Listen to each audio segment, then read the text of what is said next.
भारत में मुस्लिमों की आबादी पर सियासी बवाल। भारत में तेजी से घट रही हिंदुओं की आबादी। मुस्लिमों की जनसंख्या में तेजी से इजाफा। जनसंख्या पर नई रिपोर्ट में खुलासा। प्रधानमंत्री की आर्थिक सलाहकार परिषद की रिपोर्ट पर हंगामा। 65 साल में घटी 7.8% हिंदू आबादी। 65 साल में कितनी बढ़ी मुसलमानों की हिस्सेदारी? क्या तुष्टीकरण ने घटाई हिंदुओं की आबादी? जनसंख्या कानून लागू करने की नींव बनेगी यह रिपोर्ट। आखिर क्या है माजरा?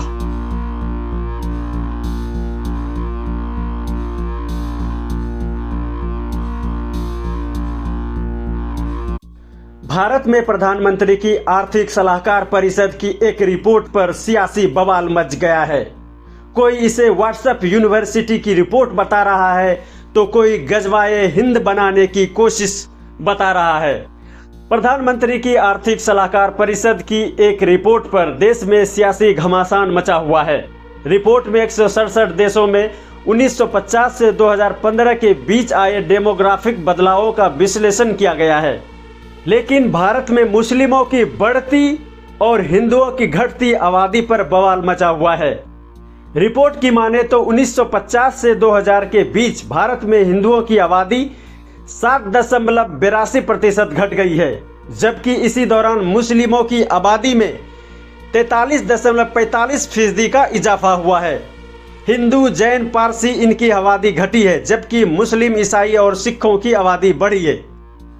इस रिपोर्ट में आंकड़ों के हवाले से कहा गया है कि भारत में अल्पसंख्यक सुरक्षित हैं और फल फूल रहे हैं, लेकिन लोकसभा चुनाव के दौरान आई इस रिपोर्ट ने सियासी पाड़ा चढ़ा दिया है।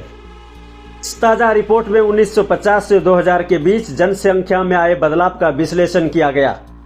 इस रिपोर्ट के अनुसार भारत में 1950 से 2015 के बीच हिंदुओं की आबादी में 7.82% की कमी आई है, जबकि मुसलमानों की आबादी में 43.15% की बढ़ोतरी हुई है।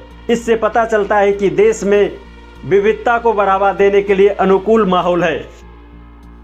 इस रिपोर्ट के मुताबिक 1950 से 2015 के बीच बहुसंख्यक हिंदू आबादी की हिस्सेदारी में 7.82% की कमी आई है, जो संबंधित अवधि में 84.68% से घटकर 78.06% रह गई।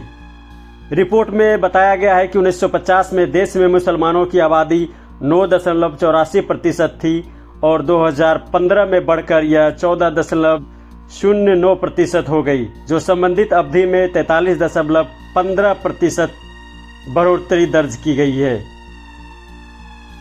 इस रिपोर्ट के मुताबिक 1950 से 2015 के बीच बहुसंख्यक हिंदू आबादी की हिस्सेदारी में 7.82% की कमी आई है, जो संबंधित अवधि में 84.68% से घटकर 78.06% रह गई। रिपोर्ट में बताया गया है कि 1950 में देश में मुसलमानों की आबादी 9.84% थी और 2015 में बढ़कर यह 14.09% हो गई, जो संबंधित अवधि में 43.15% बढ़ोतरी दर्ज की गई है। इस रिपोर्ट के अनुसार 1950 और 2015 के बीच ईसाइयों की आबादी 2.24% से बढ़कर 2.36% हो गई और संबंधित अवधि में इसमें 5.38% की बढ़ोतरी हुई है। इस रिपोर्ट में साफ कहा गया है कि 1950 में सिखों की आबादी 1.24% थी, जो बढ़कर 2015 में 1.85% हो गई, यानी इस अवधि के दौरान इसमें 6.58% की बढ़ोतरी दर्ज की गई है। इस रिपोर्ट के मुताबिक भारत में पारसी समुदाय की आबादी में 85% की भारी कमी आई है। इस समुदाय की आबादी 1950 में कुल जनसंख्या का 0.03% थी, लेकिन 2015 में यह केवल 0.004% रह गई।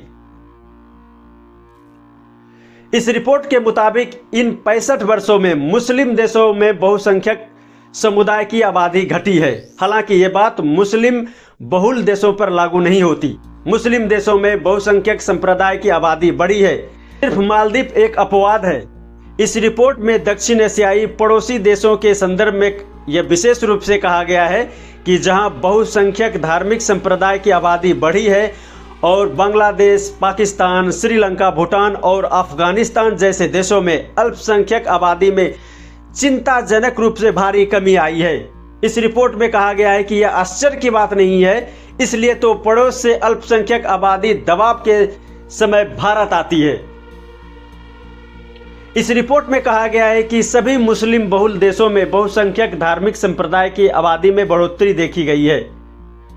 हालांकि मालदीव ऐसा मुस्लिम बहुल देश है जहां बहुसंख्यक समूह की हिस्सेदारी में 1.47% की गिरावट आई है। बांग्लादेश में बहुसंख्यक धार्मिक समूह की हिस्सेदारी में 18% की बढ़ोतरी हुई है, जो भारतीय उपमहाद्वीप में इस तरह की सबसे बड़ी बढ़ोतरी है।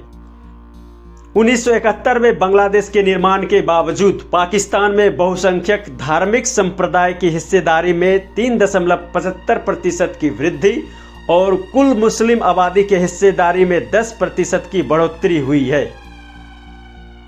इस रिपोर्ट की माने तो गैर मुस्लिम बहुसंख्यक देशों में म्यांमार, भारत और नेपाल में बहुसंख्यक धार्मिक समुदाय की हिस्सेदारी में गिरावट आई है। यह स्टडी रिपोर्ट दुनिया भर में अल्पसंख्यकों की स्थिति का एक विस्तृत राष्ट्रव्यापी विश्लेषण है। इस रिपोर्ट में 1950 और 2015 के बीच 65 वर्षों में किसी देश की जनसंख्या में उनकी बदलती हिस्सेदारी को मापा गया है। इस रिपोर्ट को लेकर बीजेपी और विपक्षी दलों के बीच घमासान जारी है। केंद्रीय मंत्री गिरिराज सिंह ने कांग्रेस और अन्य विपक्षी दलों पर हमला करते हुए कहा कि ऐसा लग रहा है ये सभी मिलकर भारत में गजवाए हिंद करना चाहते हैं और भारत को इस्लामिक स्टेट बनाने की तैयारी कर रहे हैं। गिरिराज सिंह ने कहा कि कांग्रेस ने भारत को धर्मशाला बना दिया है। उन्होंने आरोप लगाया कि बांग्लादेशी घुसपैठिए और रोहिंग्या को वोट बैंक के लिए बढ़ाया गया, अब मुसलमानों को आरक्षण देना चाहते हैं। बीजेपी के हमलों पर कांग्रेस महासचिव प्रियंका गांधी ने पलटवार किया है। उन्होंने इसे असल मुद्दे से भटकाने की कोशिश करार दिया है। वहीं AIMIM के चीफ असदुद्दीन ओवैसी ने इस रिपोर्ट को व्हाट्सएप यूनिवर्सिटी की रिपोर्ट करार दिया है और इसे पूरी तरह से खारिज कर दिया है।